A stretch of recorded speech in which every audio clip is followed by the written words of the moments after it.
after page 7, it goes to page 1 again. I don't. Yes. Then there's, so there's signature page is 8. The other signature page is 9, and then the exhibit is page 10.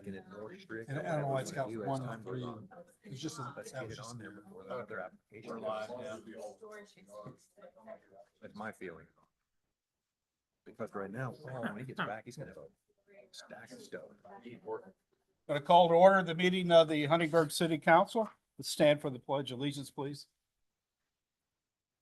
I pledge allegiance to the flag of the United States, to the republic for which it stands, one nation under God, indivisible, with liberty and justice for all.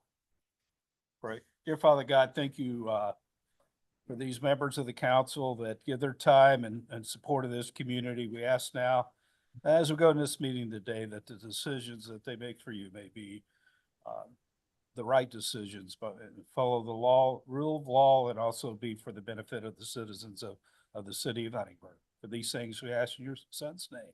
Amen. Amen. Amen. Yeah. Phil's coming. We have approval of minutes.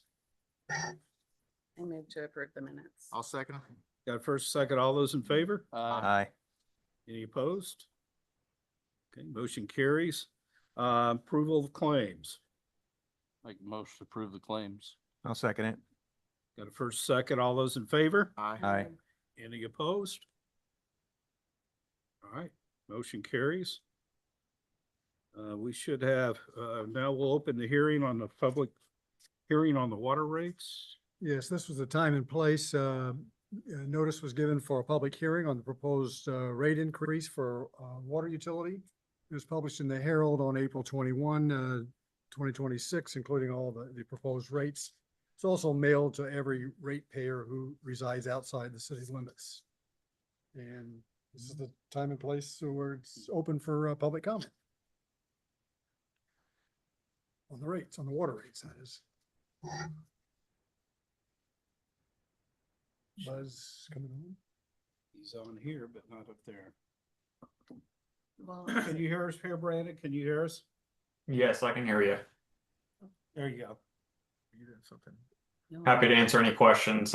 Brandon and Buzz, from OW Cronin Associates, we are the rate consultants who prepared and are recommending the water rate increases. Ask for public comment or questions. Do we have any public comment or questions on the water rates?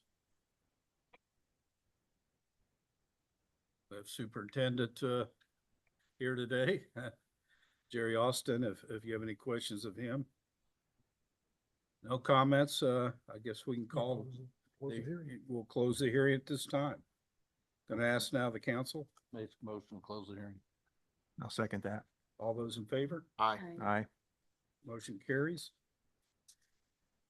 Consider adoption of the water rate ordinance number 2026-15. You introduced the ordinance 2 meetings ago, so it may be adopted in final form tonight without further reading.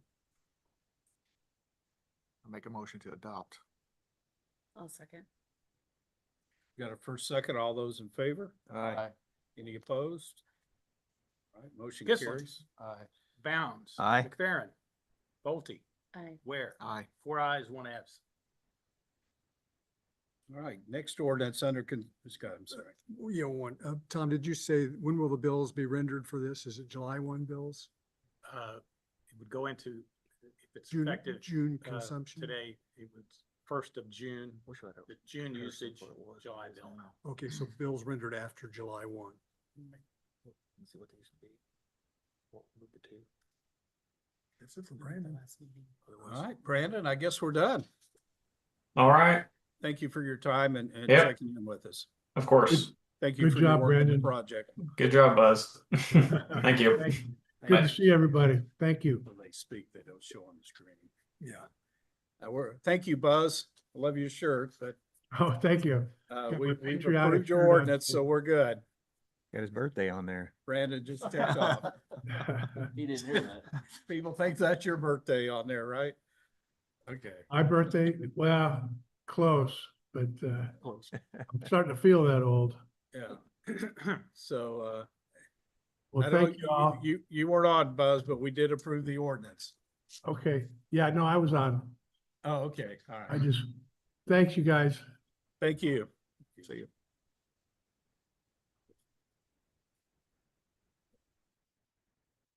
There we go.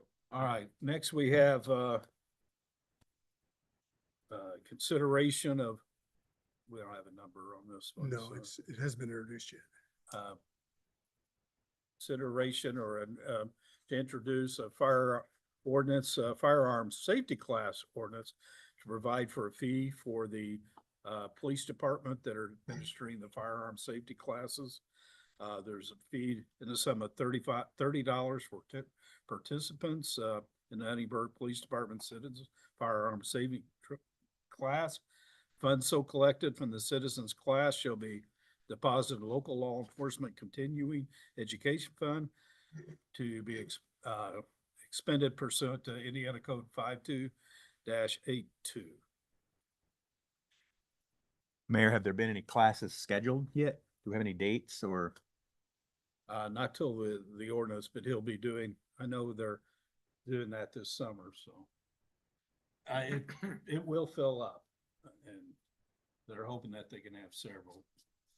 And all those classes won't be necessarily at the firing range, some will be, in classroom type training before they get out to the range. I too. think I talked to him, he acted like they would have classroom first and then go to the range. Yeah.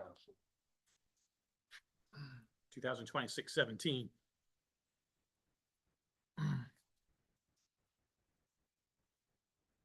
Make a motion to adopt 2026-17. Introduce a number first. We need to introduce, Go ahead and make the motion, I'll second. Go ahead and introduce it. Okay. so we got a motion, a second, introduce ordinance 2026-17. All those in favor? Aye. Any opposed? That motion carries. You may suspend the rules since there are 4 of you present tonight by unanimous consent and consider on the same night, consider final adoption on the same meeting in which it was introduced. I'll make a motion to suspend the rules. I'll second. Got a motion to suspend the rules and a second. All those in favor? Aye. Any opposed? That Move motion to carries. adopt. Pam moves to adopt. Mm, I'll second it. Got a first and a second on motions to adopt the ordinance. All those in favor? Aye. Any opposed? Kissling, Aye. Downs. Aye. McFerrin, Dulce, Aye. Ware. Aye. 4 ayes, 1 absent. All right. Motion carries. Thank you. We'll go to, City Attorney Phil Schneider. Yes, we've had, city attorney, myself, and, the law firm which the city retained to advise the city in connection with the Crossline AES, commercial solar project has been in discussions and negotiations with Crossline and AES to settle various disagreements. There has been, as you recall, the planning director had denied or determined that the development plan for the Crossline solar development had expired, and also determined that based upon your moratorium that he was not able to consider any further development plans. That was appealed to the Board of Zoning Appeals. The Board of Zoning Appeals upheld the planning director's decision on both counts. Thereafter, Crossline filed an amended or refiled their development plan and also threatened by writing litigation if the city did not consider the approval of its development plan, asserting that it had vested rights and under the vested rights statute in Indiana concerning zoning, also asserting that the moratorium was illegal and not properly adopted and wouldn't apply to their project at any rate, since their project approval was initially granted in August of 2023. So many discussions have taken place between counsel for Crossvine and also Joshua Claiborne, who is here tonight. And perhaps Joshua, if you wouldn't mind addressing the council and giving them the results of our discussions. Yeah, Yes. please. First, thank you guys for reaching out and giving me the opportunity to help you and work with you. I think Mr. Schneider has done a good job here of summarizing how we got here. Lawyers in these kind of situations like to focus on leverage. What leverage do you have to get what you want to get? And I think, I don't want to put words in your mouth, but obviously you had concerns, opposition to this, wanted to do what you could to stop it. And the 2 points of leverage that we really focused on here have been, one, Crossvine's failure to get started within the time frame that had lapsed. And you'll recall from the last meeting, and members of the public who were here or watched it online saw that a lot of our presentation focused on that. I think it was very clear that they missed that window. The challenge for the city at that point is they can turn right back around and refile. And so in that scenario, the city's leverage is the moratorium. And I think based on conversations with you all and Mr. Schneider, I feel comfortable saying now that the city sits on thin ice as it relates to that moratorium, because the moratorium is in effect a zoning ordinance, and zoning laws require a pretty strict method to enforce them. And there's no shortage of cases to back that up. And I commend you guys for taking the steps to implement and pass a good zoning moratorium for this for any future projects that could come along.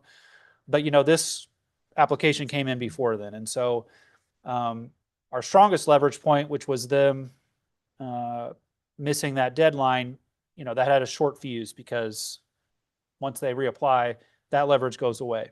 And so we're just left on the moratorium, which is a challenging topic. And so you all, the city council and the mayor, have done a great job of really arguing, I think, and negotiating for a maximum amount of concessions from Crossvine that are possible, knowing that your leverage at this point isn't as strong as you'd like it to be. And so the settlement that they have proposed, after a lot of pushback from Huntingburg, to outline here, number one, screening and neighbor protections. Crossvine has committed to effectively a 6-foot berm, or if the berm can't be of comparable height because of drainage and roads, at least vegetation that gets to a 6-foot level, basically across any neighboring property. I mean, it's pretty comprehensive. We've got that in what is now Section 4A of this settlement agreement, along with another section here under 4F, which really comes down to over 4,000 linear feet of vegetation, which they proposed in Exhibit A, in addition to a 6-foot berm in the vast majority of places to help buffer and stop sight, both from residences and otherwise.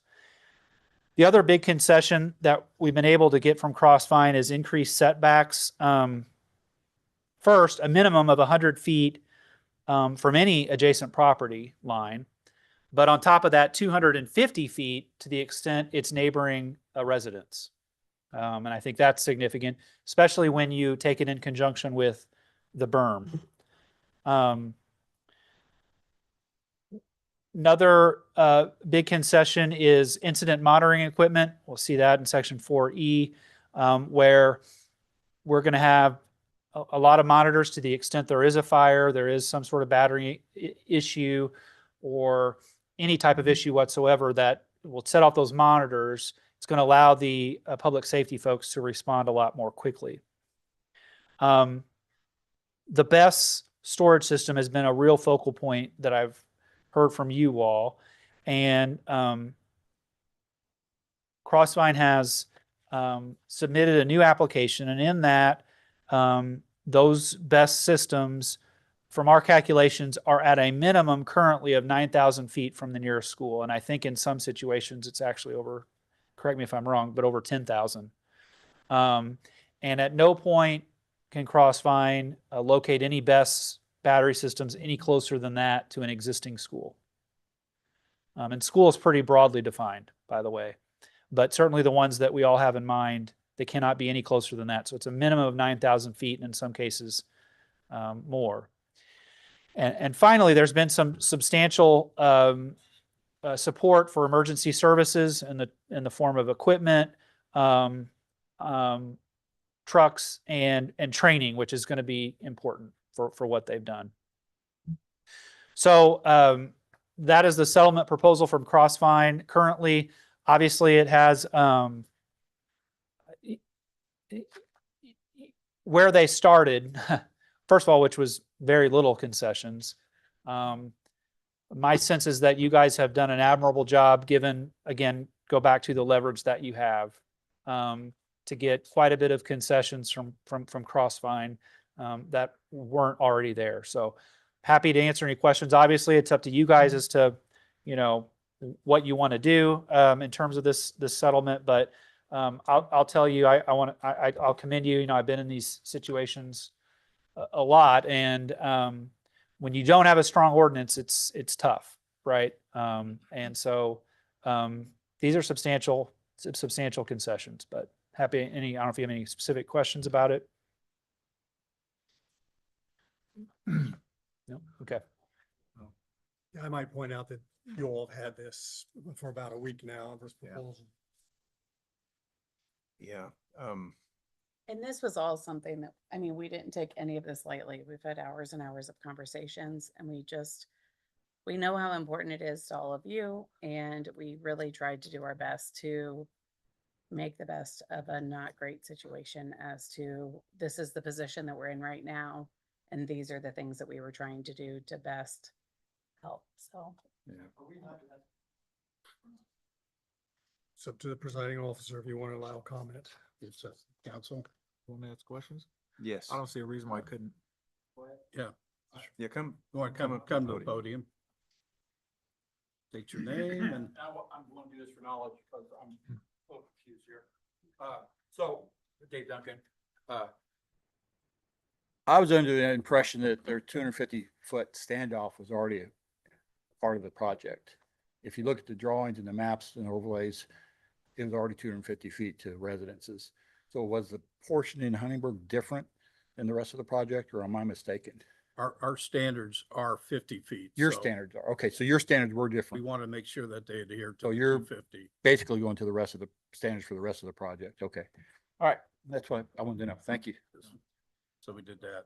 I do want to read something before we go on here. I prepared, if you guys don't mind. I think it's important for residents to understand the city has worked diligently to make the best decisions possible within the limits of its legal authority. While many community members may wish the city had broader control over the project, Indiana law significantly limited local authority in certain aspects of a utility scale energy development, particularly outside city limits and outside our extraterritorial jurisdiction. Proposed actions for the council are not about disregarding public concerns, rather they are about navigating a complex legal and regulatory situation responsibly while pursuing the strongest protections and best achievable outcome for our community under the circumstances presented. I will say that I've not been mayor quite 2.5 years, but I've never seen more passion, more effort put into getting the best project and the safest project achievable that we could by law from these members right here. Steve McFerrin isn't here today, but there was a lot of passion between us, a lot of heavy conversations. They were good conversations. We challenged each other. We challenged the attorneys, of where we can go. And we hit the limits, actually probably exceeded some of the concessions that we thought we were going to get in the beginning. So that's my thing. Thanks for what you guys do. Appreciate what you do.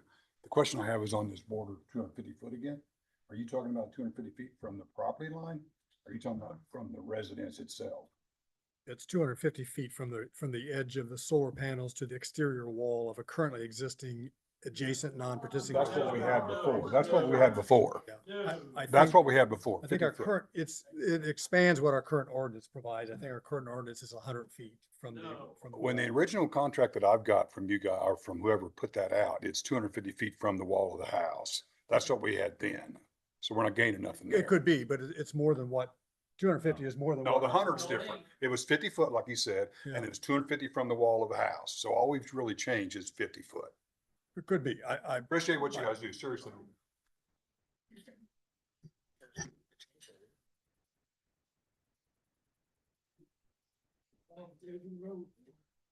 Sorry, no, go right ahead, by all means. Okay, Cynthia Keck. I have heard my husband come home every meeting you guys have had.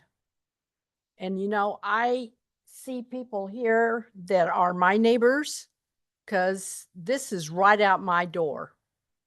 And I do not understand how all of you could even think about passing something like this when you have a handful of people that are going to be having the rights to their property, which I think is fine.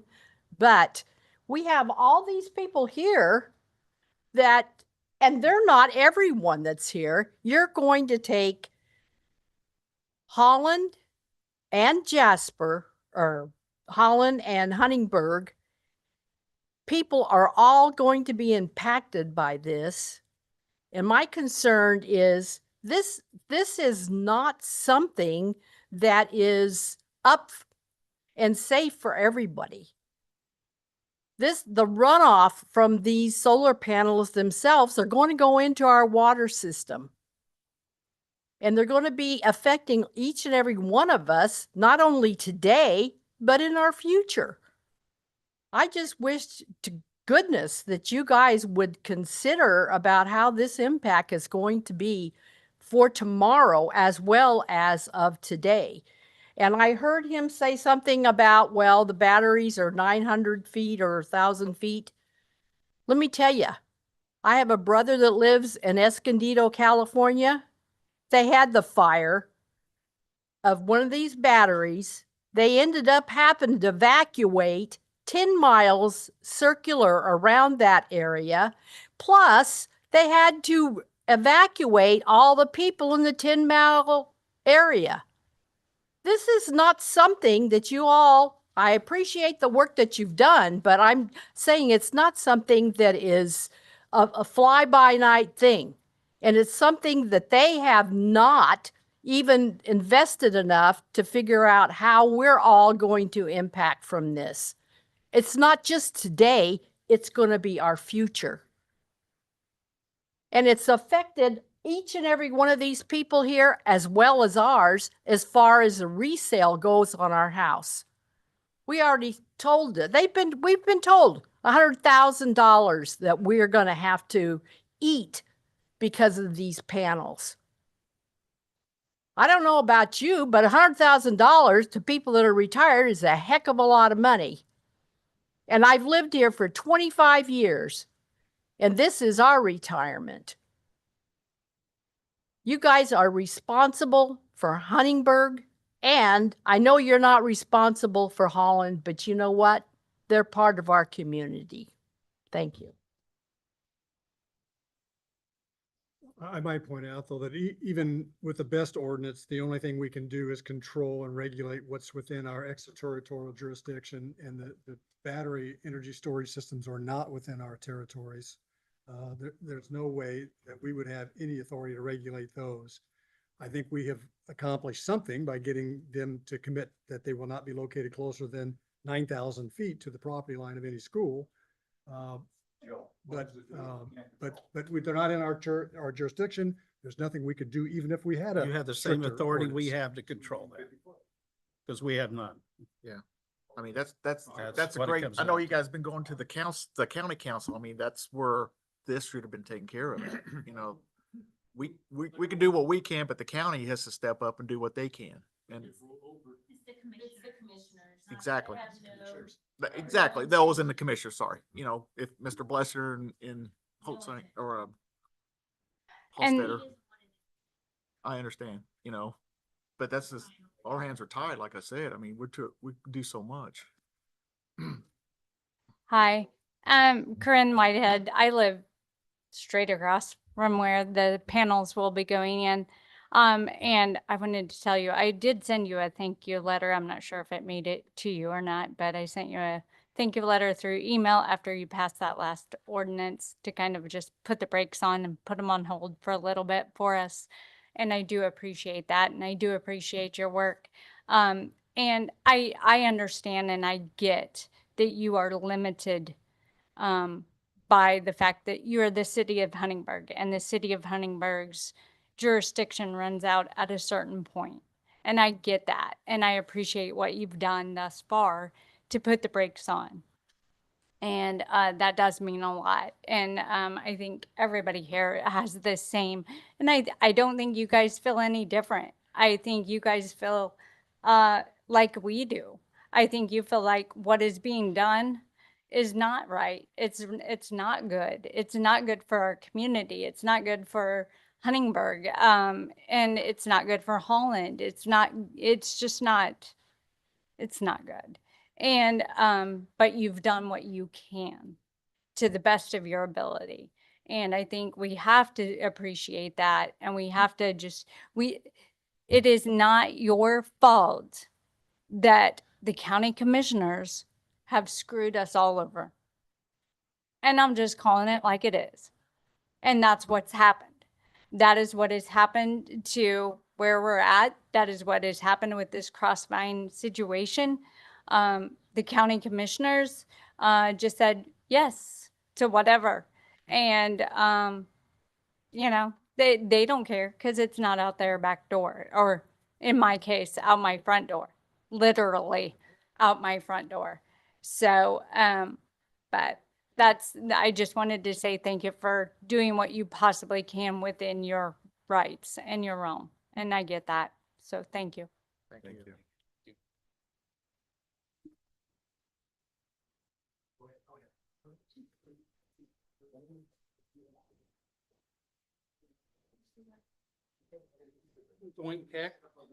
As far as the 250 feet, I mean, if you're gonna go from my front door, that is not past my property line.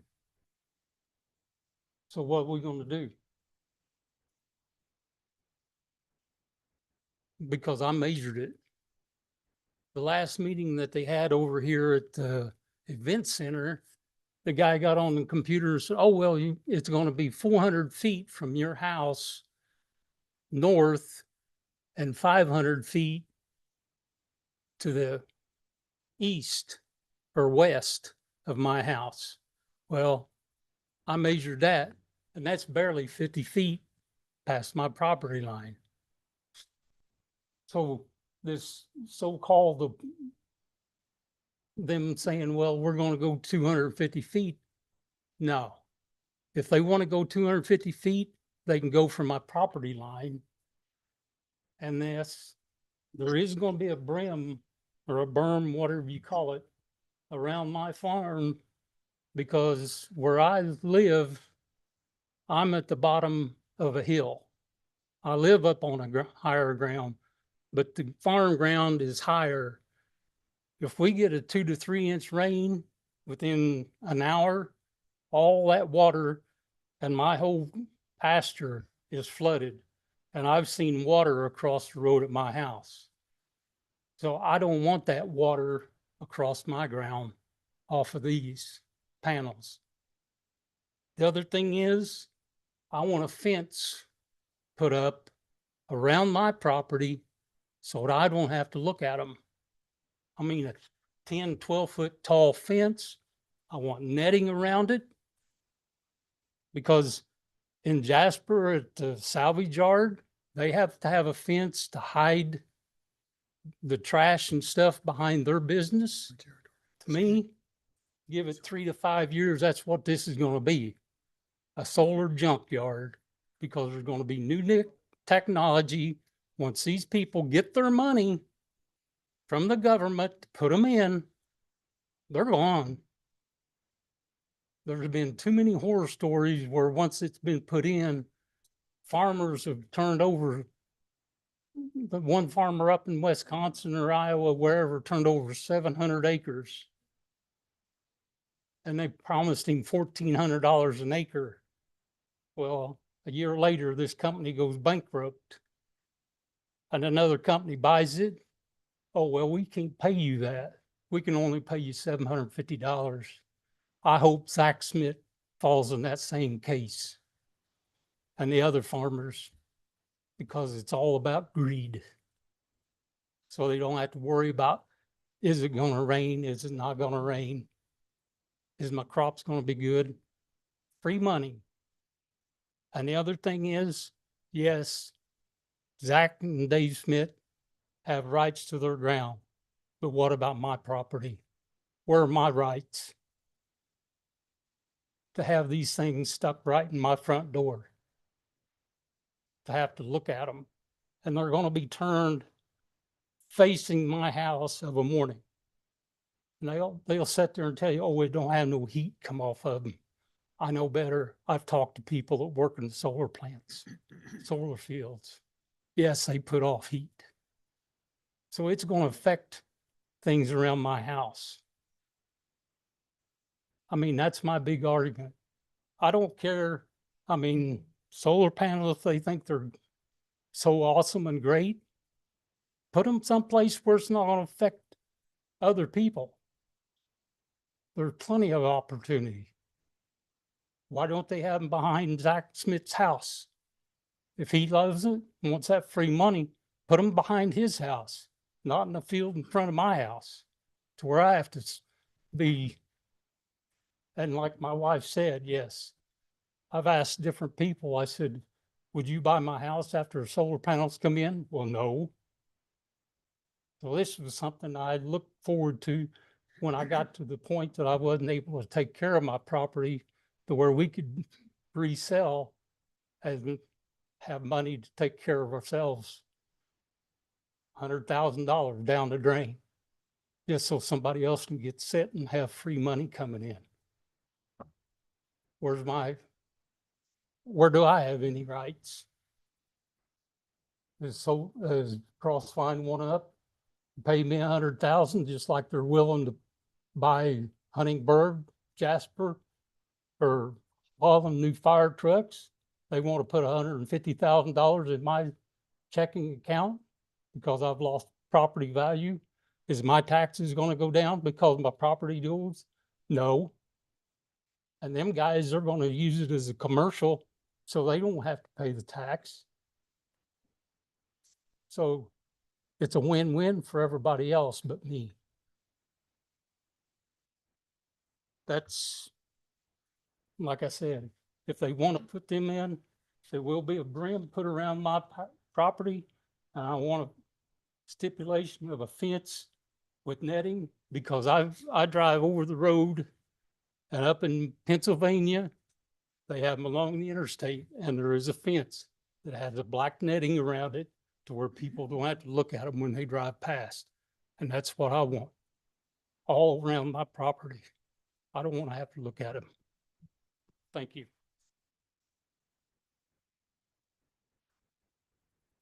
This is final thing. Dave Duncan again.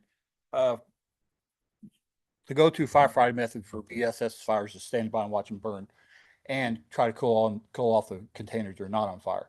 So your fire truck's going to be useless. Okay. I have the Light Source BP fire training documentation that I got from the APA request. 3 days of training initially, 1 day of a year after that. I don't know if they ask the same because I can't get their documentation. Okay, so I'm going to read this to you because this is what I've observed about this whole process, not just here, but the whole process. And I just wrote it down so I could read it to you. So beyond the physical, economic, environmental impacts of commercial solar and BSS projects, these projects often amplify some of the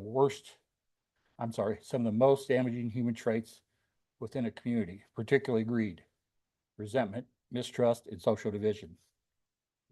Large-scale solar and BSS developments frequently create conditions where a small number of individuals, landowners, developers, and outside investors profit substantially, while the wider community bears the long-term consequences.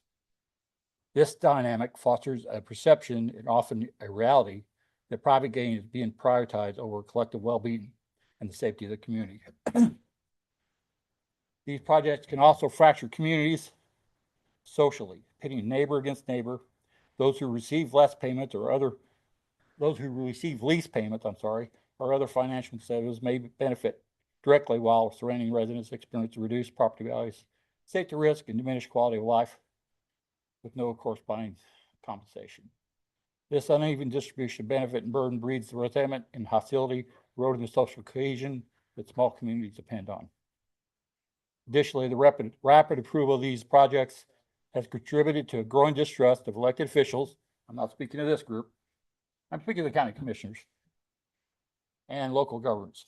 When residents observe decisions that appear driven primarily by a promise of tax revenue or short-term financial incentives, while community safety, emergency, and preparedness of long-term environmental responsibility receive secondary consideration, it undermines the confidence in public leadership. And like I said, I appreciate what you guys did. I know you don't know how to work.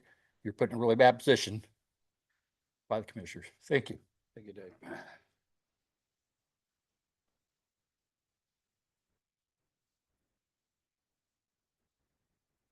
Good evening, everybody. John Colmar, Town of Holland. I got a couple of concerns about and I understand where you guys come from, elected official. It's tough. It's really tough. Sometimes you have to make those hard decisions and get beat up on it. I get it. I'm retired Army. I got thick skin. I just let them beat up on me. Okay. But one of the questions I have is on the best distance. 1,000 feet, is that from the center of the best, or is it from the outside perimeter of where these schools are at? Is it going to be 9,000 or what was the other one? 10,000, I believe it was. Yeah, it's nine. Does it state anywhere in there? It's 9,000 to the property line, Property from the best location to the school property line. Okay, so the center of the best, or from the outside perimeter of the best? From the edge. from the best property line Best property line. to the school property line. Okay, Be located no closer than their current plan shows, and their current plan shows 9,000 in one case and close to 10,000 in another. About a mile and 3/4. so a mile 7th, mile 8th. So my concern is Holland. We're at about a mile and 8. According to what we can determine where the best is going to be located at, what the grid they give us. And that's why I wanted to find out, is where the definition of where it's going to start, where the distance is going to start, the distance is going to end. Because if it affects Holland, then I guess the town is going to have to start looking at some stuff there too. So I just wanted to see what this pertains to you all, but since you said schools, there's 2 schools that are involved to include. I don't know if the language is in there for daycares because of our 2 daycares that are closer to the best. So, Yeah, again, those are questions I guess I'll just have to. Care does not include it. It's just accredited nonprofit institution or Yep, residential school. That's Holland, that's Official Holland's day or daycare. residential school. Accredited public charter schools, accredited private school, non-accredited public school registered with Indiana Department of Education. In each case, having an enrollment of 100 students and providing for elementary or secondary education K through 12. Okay, So yeah, it's school. It's K through 12, traditional K through 12 public schools or private charter schools that are registered with the Indiana Department of Education. okay. All right, so Holland Elementary, Southridge Elementary, Southridge Middle School, Southridge High School. any accredited or nonprofit, you're also saying, correct? So that would be the Holland daycare center. I'm not sure about daycare if it's not an accredited school. K through 12. What? K through Didn't you 12. say nonprofit? Nonprofit school, and they define a school as grades 12 for K through The 12. meaning of is. Okay, thank you.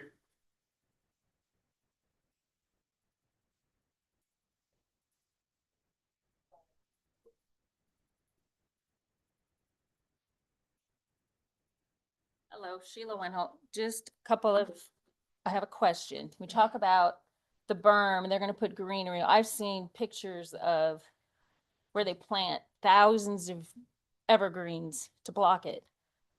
We have a lot of droughts. Who's gonna water that every week? So instead of having greenery, you're gonna have dead, ugly bushes and weeds. Who's gonna take care of that to make it look appealing in 10, 20 years when they're tired of it and don't take care of it anymore? Something to think about. And then also at the county commissioners meeting, the guy promoting the batteries, he said, oh, they're safer than they were 8 years ago. 8 years ago, they started on fire, but they don't start on fire now. Did they tell the people 8 years ago that they were safe? I'm sure they did. They're telling us now that they're safe, but I'm sure they're not. So it's just something to consider, because they are lying to you. They're lying to us. All for money. Is it worth it?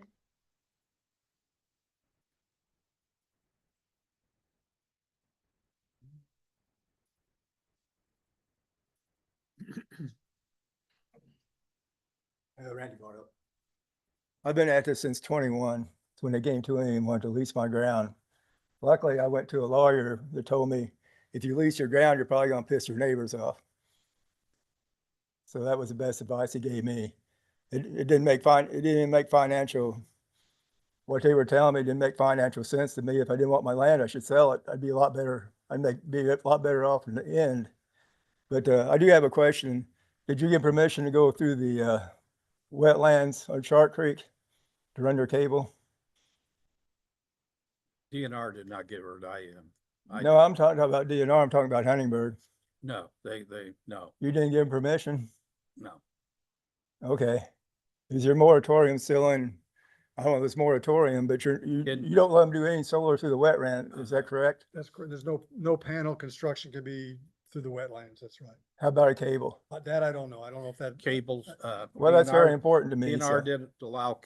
DNR lets you do anything you want to. DNR did They're give not them a gonna permit. back down on anything. You want me to finish?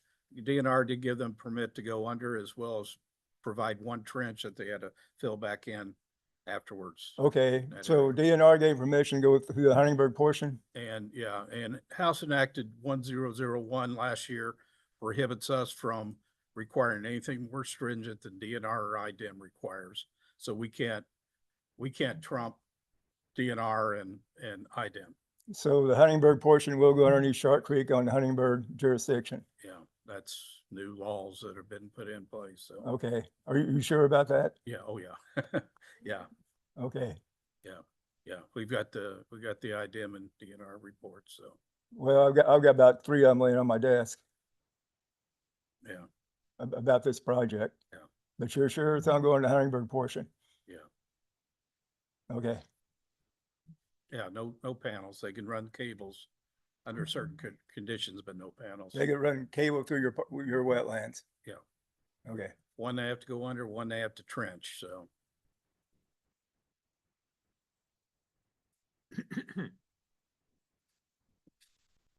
Which our BZA wouldn't have allowed that, but now we don't have a choice. So I would like to say something to all of you folks. You guys are friends and neighbors. I can't speak for the other council members. I can only speak from my heart. I drive through Duff and it breaks my heart. We've tried our best. We've hired counsel. With all of us feeling like, how can we stop this? How can we put an end to it? And we quickly learned that we don't have the power. We don't have the leverage. We don't have legal standing. There's precedent out there that keeps us from stopping this project. As much as we want to, we're on your team. We've really tried to affect this in a way that has as much of a positive outcome as we've all kind of determined that we can have. We've tried to negotiate better setbacks, but the further you push it, the greater the chances that they forget all this and proceed to legal proceedings. Huntingburg has a very limited amount of money that can be invested in that. To go up against a multi-billion-dollar corporation that's already got who knows how many hundreds of millions of dollars and full-time lawyers on their staff to fight this very thing. They've done it before. They know how to do it. We've tried to get them to increase the berms so that it can't be seen by as many people from as many places. We've tried to negotiate to make it better for Huntingburg to protect the school and the kids at the school. We wish we could get more. We've tried to increase Huntingburg's ability to respond if there is an emergency. And they have offered some concessions as we meet in the middle, but we aren't close to getting what we and you wanted. Frustratingly, I feel your passion. I feel your frustration. We share it. But there's only a limited amount of things that we can do. I think I feel confident that where the problem lies is in the lack of an ordinance on a countywide basis. We're left with a very small part of the project, but this is what's been talked about, do we continue to push, ask for more and more and more, and risk them finally throwing their hands up in the air and saying, fine, we're going to take it to court. And then it costs everybody hundreds of thousands of dollars or more to try to argue our position to get what we want, which is to get them out of town. But you do what you can in this role to understand where your leverage is, understand where our power might be. And when you come to the conclusion that we really don't have a lot, we feel like these points that have been negotiated back and forth with them is about the best that we can get for you guys. I know that doesn't make you happy. Doesn't make me happy either. We have talked amongst ourselves to the point of almost mad at each other when we all are trying to fight for the same goal. It's just, how much do we ask for? What strategy do we use? I'm not happy with it either. But if we didn't do it, the setbacks would be closer. The fire protection wouldn't be as adequate. The berms would not probably be where they are. They've added thousands of feet of fence or other vegetation screening because we've demanded it, asked them to be a good neighbor and do these things. It's hard to go back and ask them for more. To change feet to yards. It sounds better when you say feet. 9,000 feet sounds a lot better than 300 yards. Yeah. I have one more thing. Yeah. One more thing. Sure. And I'm not speaking for the whole group, okay? It's just the town of Holland.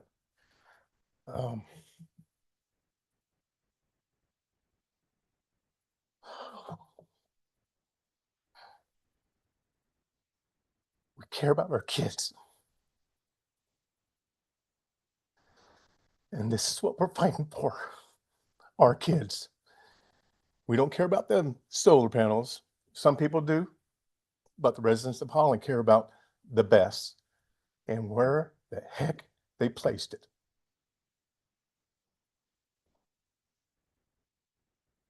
Thank you, guys. Yeah, please. And we'll wrap this up because I know they have some questions too, so. Okay, like you were saying in the meetings about these batteries, they'd tell you, oh, it's safe, there's no fire. Well, it wasn't, but what, 3 months ago, AES came out and it publicly said, yes, there's very possible a fire from these lithium batteries. So what was that? That night, the two attorneys were fighting. Crossfine kept saying everything you guys were doing was untrue. How much stuff have they told you and us that's ended up untrue? I don't know that any of us have got our primary information from Crossfine, so.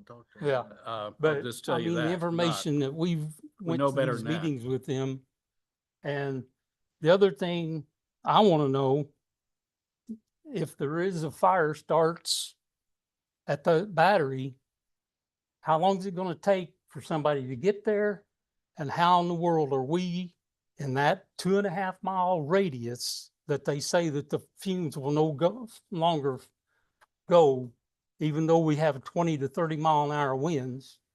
How are we going to be warned that there's a fire at that battery place? They going to put up a siren? What are they going to do? But where are they going to have this individual that's going to come and open it up? Because there's not going to be anything they can do about it. It's just going to burn. And like I told the county commissioners, okay, if I have to evacuate, who's going to pay for my motel room or where I'm going to have to stay for maybe a week at a time? Is that going to come out of my pocket because of them? Josh, do you know precedent on that? If people are displaced by a fire at a battery storage unit, a BESS unit, is Crossvine or whoever owns it at the time responsible for?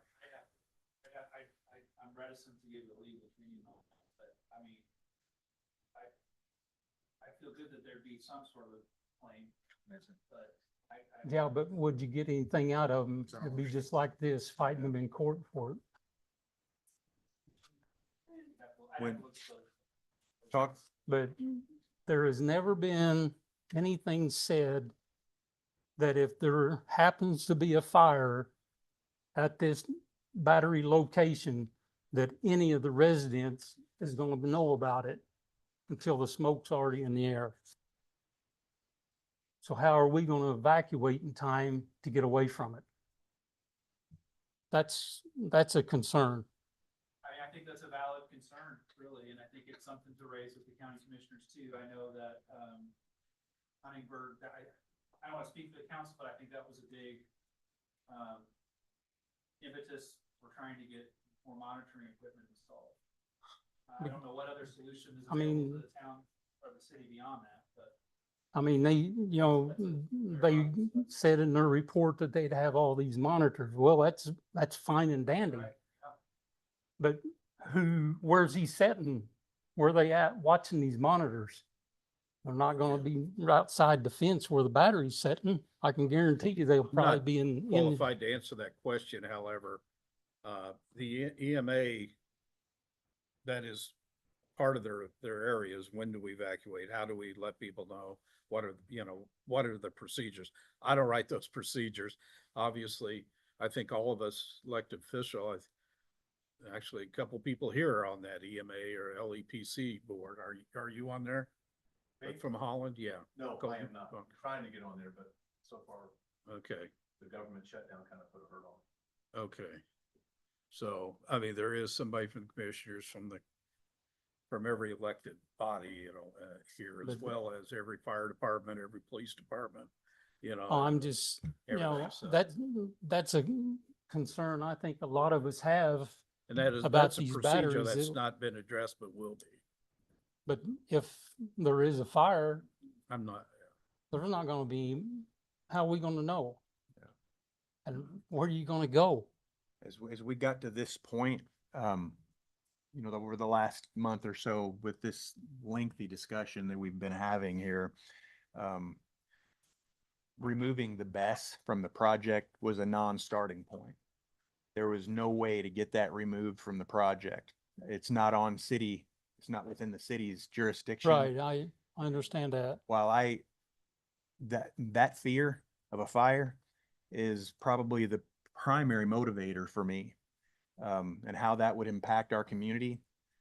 But that was decided long ago that they were going to put that there because there was, as I've heard from some of you, our county and others like ours that have really lax ordinances have been targeted and will continue to be targeted That's until exactly we get why they're something in here. place. And so the likelihood is increasing, not decreasing, that these counties without those ordinances are going to see more of this in the future. That's, I feel I fear it too. And yet when we look at where our position has been in this all along, we didn't have any ability to cause them to move that BES or their planned location for that BES or to remove it from the project.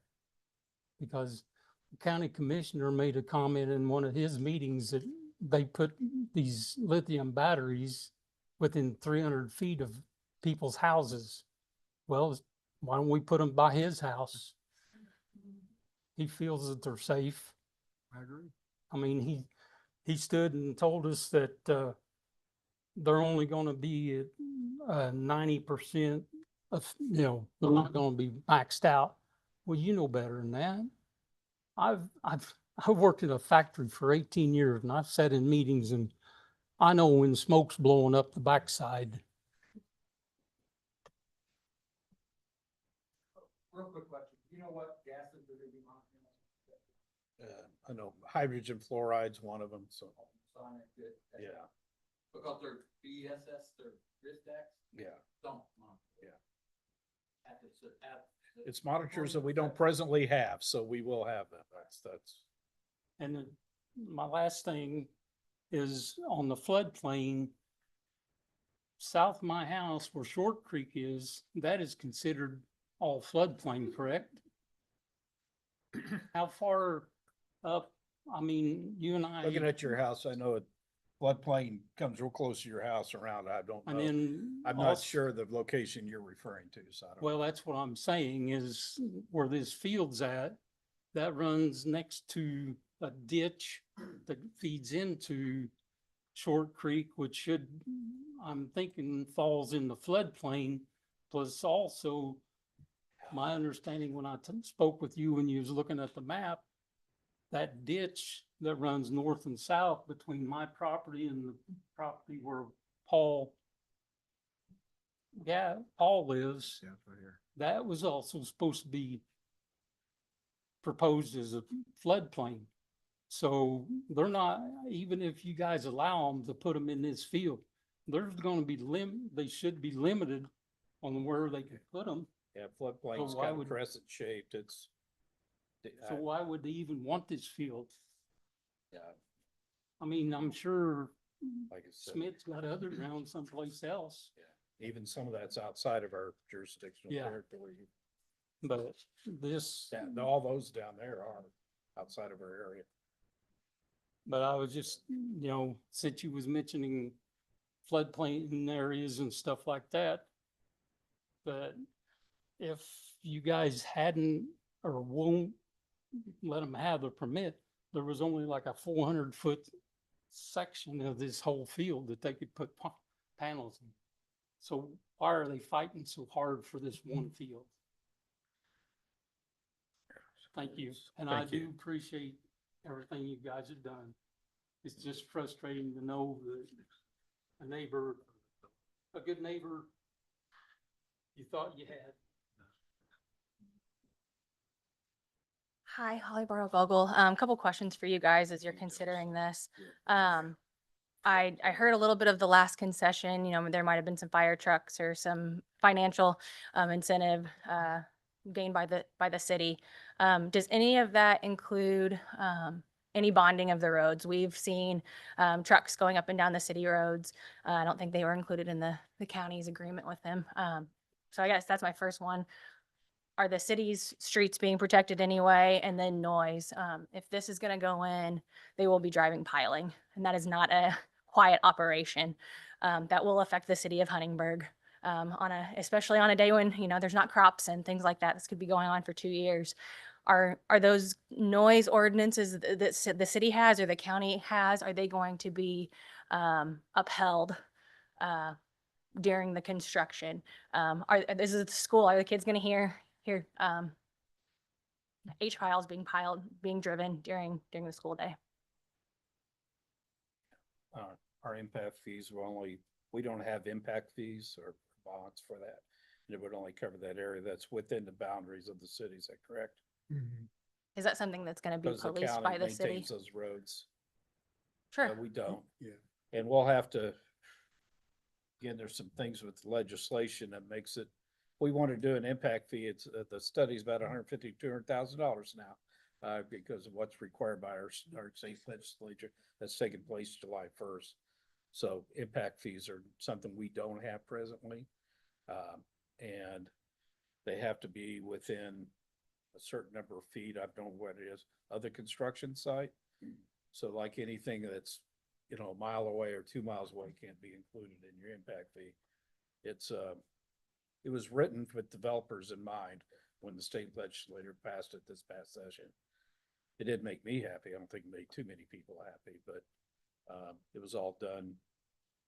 We don't have bonding and impact fees. I'm not sure about the county. And then on the noise ordinance, do you have any information?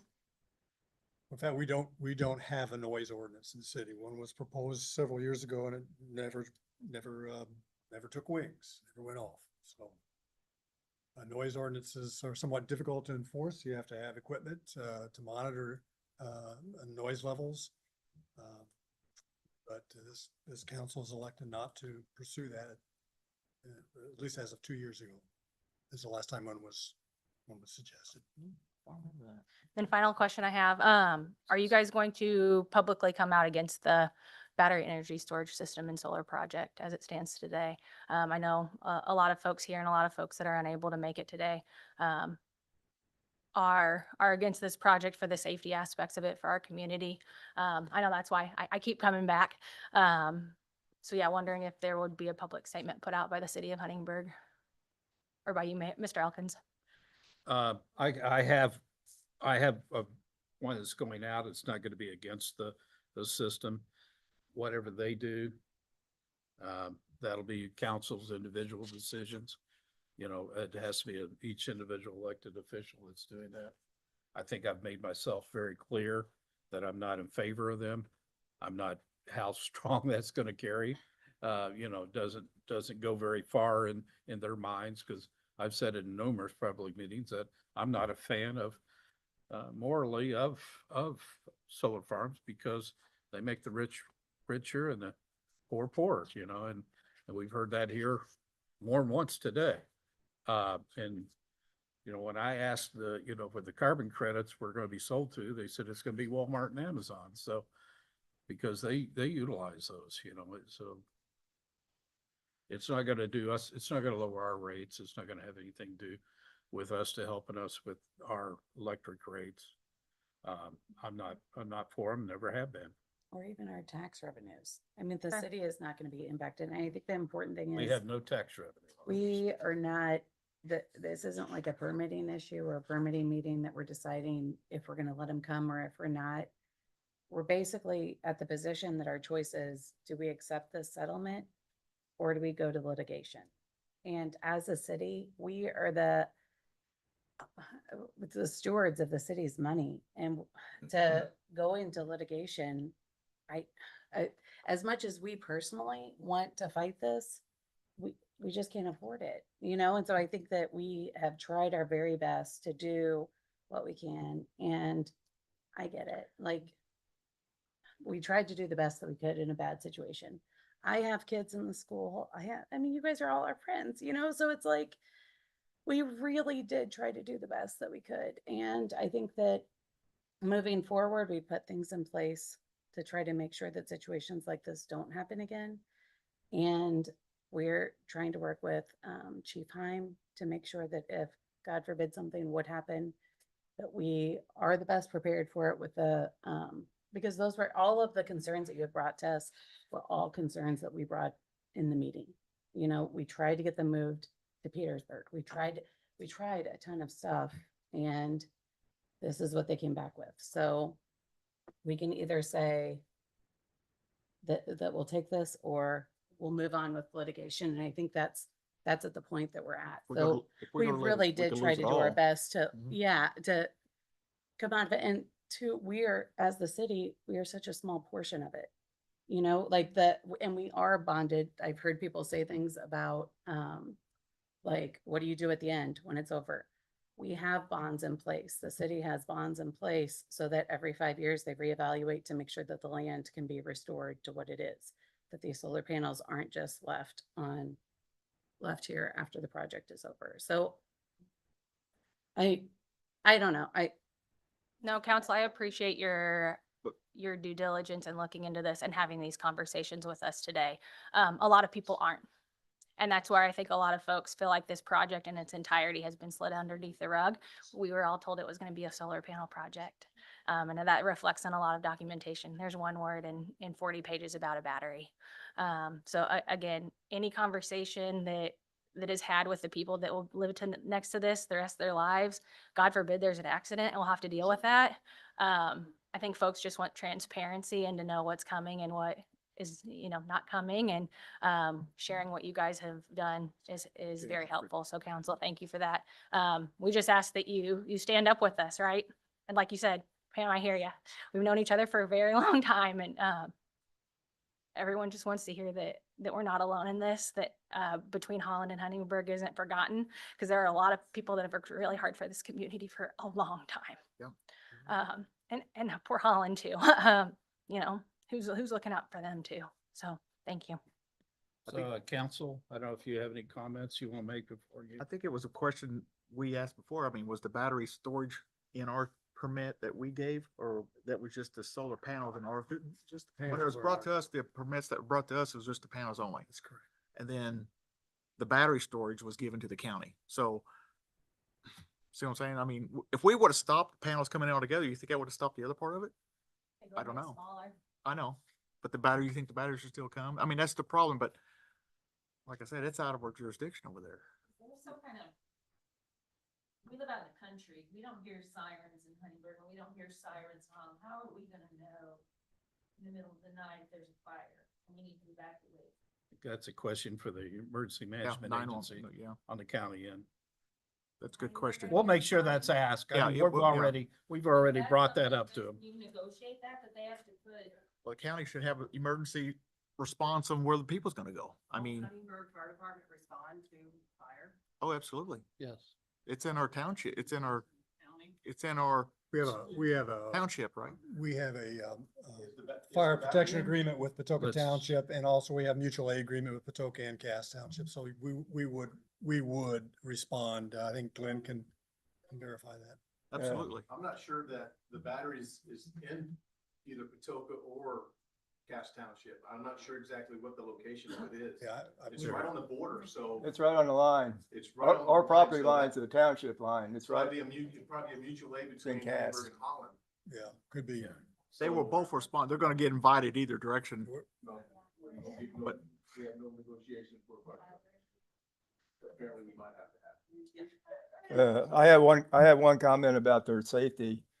I don't have my notes in front of me, but AES has just formed a company with AI Fund, which is a Chinese company, and they're gonna be doing their safety farm. So they're gonna be regulated by they're gonna be self-regulated. I mean, anyway. So what's the question? Do they? We'll want us take to- one more comment and we'll bring it to the board. Real quick. I just want to know, I know Elkins, you said you weren't going to make a statement not supporting this, but like if the rest of you guys could, make it public, make it known that you guys are not for this. County council, talk to them, have them, encourage them to put in moratoriums or zoning against this to save, we're already in danger, whatever. I guess we'll tried to be the guinea process- pigs. But I mean, you do it once, do it again and again and again. We- Don't stop. Yeah, yeah, we're working, I have worked on that, and still continue to work on trying to change that. And I mean, I talked to a commissioner and council member, 3 of them in the last week regarding the whole incident and throwing it in their face. I'm not going to send out a city response to it. I'll send out a personal response, but I'm not, she asked if I would send out a city response. I don't represent the whole city of Huntingburg, you know, but I personally, yeah, I am against it. I And, encourage that. I that, encourage so- everybody to um, let it be known that you guys are not in support of this. I mean, nobody really is, except the people I've- making the money, which Some of the they're comments putting you money made over. here today are repetitive because I've said, you know, okay, we'll put batteries next to your house, we'll put next, you know, and see how you feel about zoning then. I've made those comments to county elected officials. Thank you. And I think that we have taken steps like, so that this doesn't happen again. That if we would be approached again for solar panels, it would then need to go through, correct me if I'm wrong, the BZA board. So it would be, and then going through the BZA board, everyone who has an attached property would be notified. And I think that's part of it too, is that everyone, Yes. you're upset that no one was notified. So we have been doing our best to put things in place so that when this happens, at least this meeting now would have happened 2 years ago. Yeah. You know what, so we are doing the best that we can do in a bad situation. I mean, we really did try our best and are trying to do our best moving forward so that we're ahead of the 8 ball instead of trying to Yes. catch up. I think to her point is, maybe not as a city, but individually voice your pockets, and that's especially voice your concerns to the commission, because this is the first of potentially 3. Yeah. That are gonna go in this county. Yeah. That's one of them that Duff, they had in the original plan, that was them not gonna do it, that's full. And the third one is, you're gonna have BESs all the way up to the west side of the county. And after BES comes data centers. So, I mean, it's just, our county is just not gonna be great. So, Well, thank you. Thank you. and it's Lacey Balmer.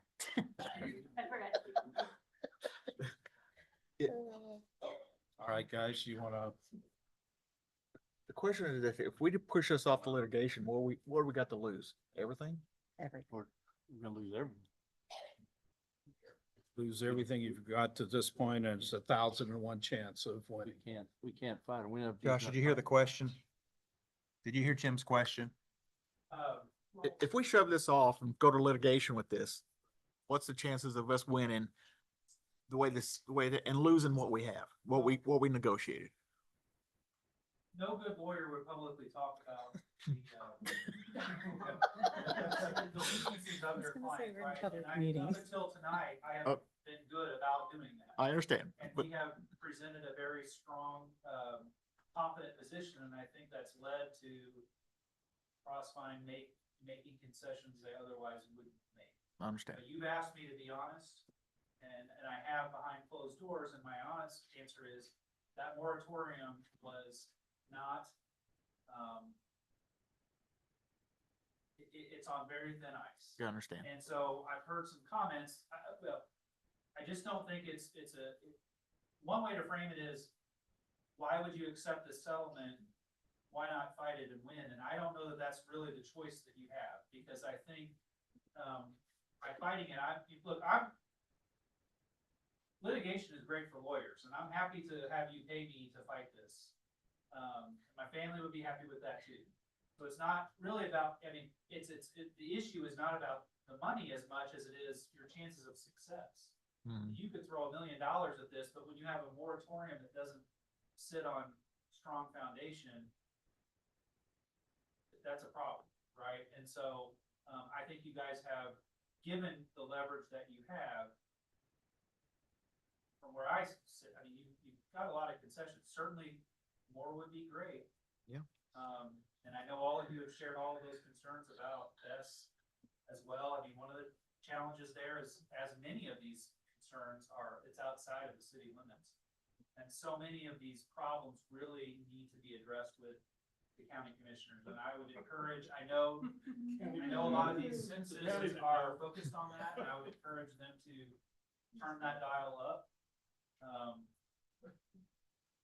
So, yeah, I very, very rarely talk about what weaknesses a client has, but I'll tell you, you're on thin ice. Okay. Just relying on more work. I mean, it's not a coincidence that when I presented here last time, I didn't focus on that a whole lot, right? My focus was on their deficiencies in the application process. And I'm happy, you guys are on very strong footing there, right? I mean, I think they failed there. Somebody messed up in Crossvine and let that time lapse. We have a strong argument there, and I'm happy to take that to court, and I feel good about where the city stands there. They have reapplied under a new application. And that argument doesn't hold with that. The only argument you have with that new application is the moratorium. Can you extend some of the questions that we had today? Well, I mean, I mean, like- property lines. Or Yeah, even I think there's, I'd encourage you not to assume this haven't been raised many, many times and very strong, at least from this city. I think the real strength here is for the county to step up and make those same questions and challenges. Phil, when you read that, didn't you say 250 feet from the property line first time, or was that? No, it's On the residence that you said? 250 feet to the residential wall. Listen, we tried to get more than that. But I think our ordinance is 100 feet, I think, in an ag zone. I'm just talking off the top of my head, but I think it's 100 feet. 250 feet is the most we could get from. Yeah, don't assume that more wasn't asked for. County was like 250 feet from property. What they, Well, where I live, the county, the property line runs down the center almost across the road into the ditch. So if you go 250 feet, that's barely off the west side of the road. It has to be 100 feet from the, Into the road. It's 100 It has to be feet 100 from feet the from the property. existing property line. what's it, 250 feet? Is Building, from to the the, building. so if your property line is less than 250 feet, it's gonna be at least 250 feet setback. To the wall of the Yeah, structure. one more time, please. 100 foot from where? from, as I understand. 100. It has to be at least 100 feet from your property line. And on top of that, it can't be closer than 250 feet to a building wall. So if your house is built right on the property line, then it would be It'd be 250 feet. That's what we had before. They haven't The changed 50 feet before now is 100. That's what we've gained. It just seems like we're doing all this for the best and 9,000 feet stuff, which we have no control over. So why is that even part of the bargain? You're not gonna enforce any kind of best rules. It's all county. So why is that part of the bargain? They're really giving us nothing but 50 foot on our property line, That's what I'm saying. right? We need to fight That's- for more, We can't control best. It's not in our property. we need to fight for keeping them farther away from the property. Especially, I mean, if there's farm grounds up against it, that's one thing. But when it's a person's home that it's affecting, that's too close. 50 feet from my property line. How close can I go to the road? I think we would all agree to that and don't assume that it wasn't asked for at some point. But I mean, Okay. But if it's still in negotiation, why? it's It's not. This it's is it. not This in is a final offer. negotiations. This is a final offer. We can take it or leave it. If we leave it, we go to litigation. And we're not confident in our position in litigation. And they're not and they feel pretty confident in their position in litigation. The only reason they're offering to settle is because they don't want the delay of litigation. They want to move forward with it. And they know that if we're willing to spend a couple hundred, maybe $300,000, $400,000 in litigation, we can maybe delay it a year. But and inevitably, they're going to win and they're going to go forward with it. And we're going to have wasted the money we put in litigation. So this is their final and last offer. We've got special counsel that has advised us that he believes it's the best offer we could make or receive, and he's advising us to accept it. And he's advising us that we're on very weak grounds to litigate further. That's what this council has to decide tonight. Some people think that they won't litigate. that. Well, some people think that, yeah. Because it'll take it out a year, okay? Their funding runs out. The government funding runs out at the end of 2027. It has to be in production by the summer of 2027. So they have to meet those deadlines. So if you run this out for a year, they're not gonna do it. We're not gonna spend $300,000 on that gamble, or whatever it is on that gamble. Call them out on it. Yeah. Just call them out. They won't do it. How many times have you known that they've sued cities? You mind look it up? Did you Google it, anybody? Well, No, Google it. They don't do it. They don't sue city. That's not their job. They're a utility company. They don't sue the people they work for. It's all just threats. okay. Or you're using their money behind them to threaten you guys, cause I've Well, said. We're running the We same need to route have over some and over. decorum in here. We just can't That's start hollering out. Yeah. comment We've all given you an opportunity to come forward. I want to call this, this portion of it over. We're covering the same ground over and over now. I want to leave it to the council to make their decision.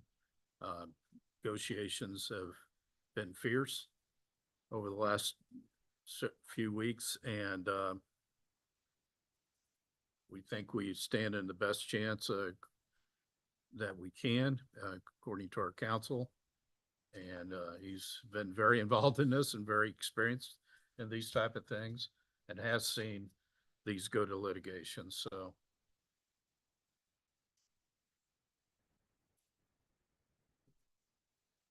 Only comment I have is I mirror what Jeff and Pam have both said. You know, we really feel sorry for this. It got slipped under the rug and we didn't know it. Stopped this 5 years ago, we could have, but we can't. The county is responsible for getting it stopped. And we can only stop what's in our control. And I think we've done the best we can for that. I have concerns too. I don't live very far from the school. I don't live right across the street from the panels, but my house is not very far from the school. I live closer to school than you do. Yeah. Funny him. So, you know, I wish we could have done better, but I agree with Phil. I don't think we can afford this battle. I mean, it's, You know, if we can have money to do it, I understand we could do it. What are we gonna cut in the city to do this? You know, if we had to I don't use think we have funding, any right? pockets We don't deep have enough to nothing. cover it. We don't have any money to, Do we? no, Tom, nope, No. we can't fight it.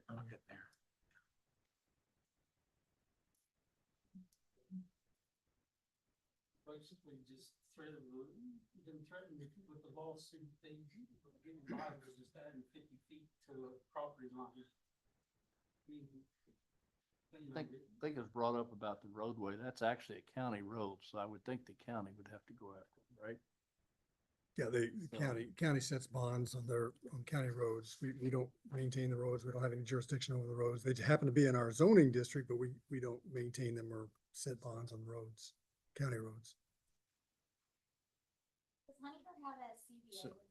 So That's enough. let's, so I do hear a motion to accept or deny approval of Crossvine AES settlement agreement.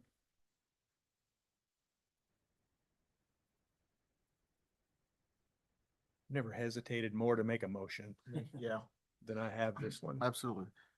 But I, Let him stop this, not back then. Can we have decorum here? The council's got the floor right now, please. Thank you. Thanks. what you guys do. Thanks, Paul.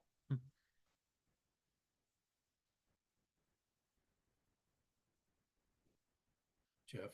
and yeah.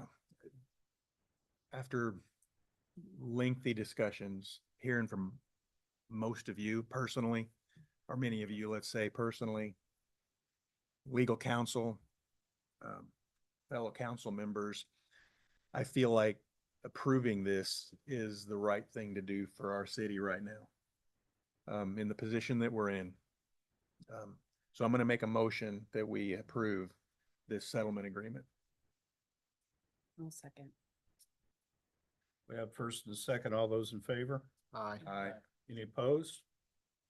Any abstentions? Motion carries.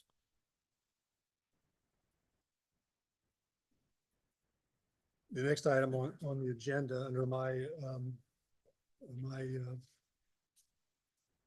outline there is is a proposed resolution to rescind the moratorium on the consideration of development plans for commercial solar facilities.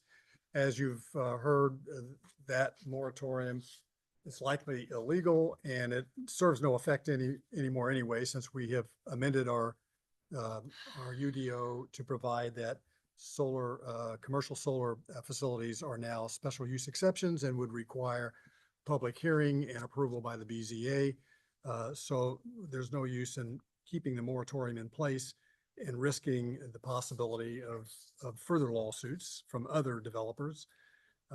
So you have a resolution before you that would rescind that and also would direct the Planning Commission to begin studies for standards and regulations regarding commercial solar energy, additional commercial solar energy facility regulations, battery energy storage systems, and data centers as well for future developments. We have a resolution number.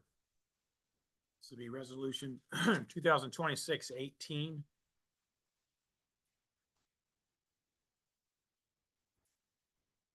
So It's a resolution, so you can make a motion to adopt. I'll make a motion to adopt. I'll second. We have first, second. All those in favor? Aye. Any opposed? Any abstentions? Does it need a? It doesn't have a It's roll fine. call, I just have a resolution. What's a timeline, Phil, on, I know we've got Paul limited in his capacity at the moment, but how quickly can we get the UDO amended? And what happens if between tonight and that day that the UDO is officially amended and introduced and passed? Because that takes a few meetings in process to make that happen. Yeah, We get so- another application in the mail or hand it off here at City Hall for So another currently, project. we have commercial solar energy facilities pretty well covered as special use exceptions. They would have to come before the Board of Zoning Appeals at a public hearing and pass those 5 tests we've described, which are very difficult tests to pass. We currently do not have as a permitted use specifically DESS or data centers. But when a use is not specifically provided for, we've been interpreting our UDO to say that the regulations that are, that cover a use that is most similar to that would apply to that application. And so therefore, in my judgment, if a data center or a BESS storage system were applied for, it would most closely resemble the use of a commercial solar facility. It would be a special use exception.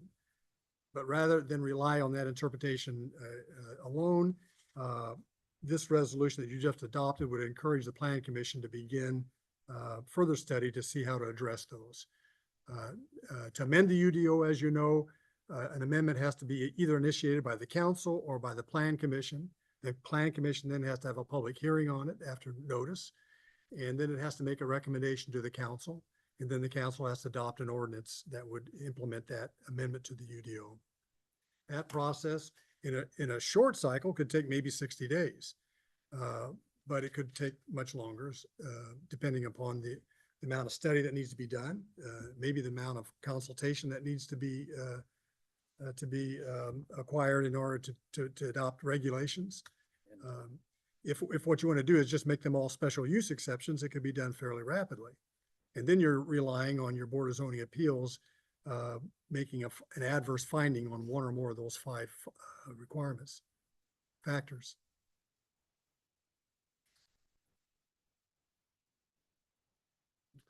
Again, I think probably it would behoove the city to have Paul Lake, the planning director, planning administrator, to take a look at this and make recommendations as to how he thinks we should proceed.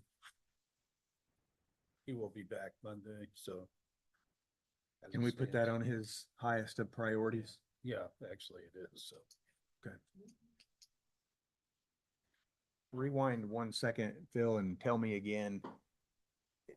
We need to move to have BESS and data centers Listed, right? listed as special use exceptions.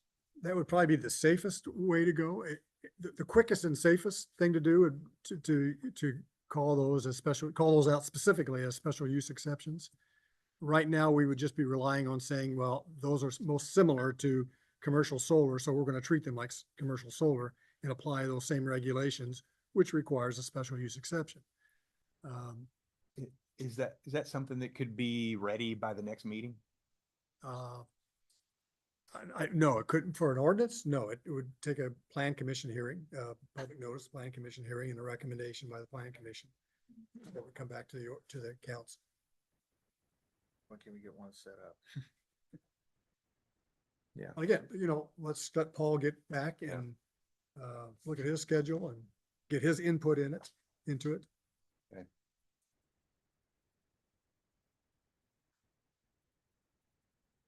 That's all I have. Any other council items? Mr. Dipple? I have nothing. I entertain a motion then to adjourn. I move to adjourn. I'll second it. All those in favor? Aye. Any opposed? My motion carries 7:01.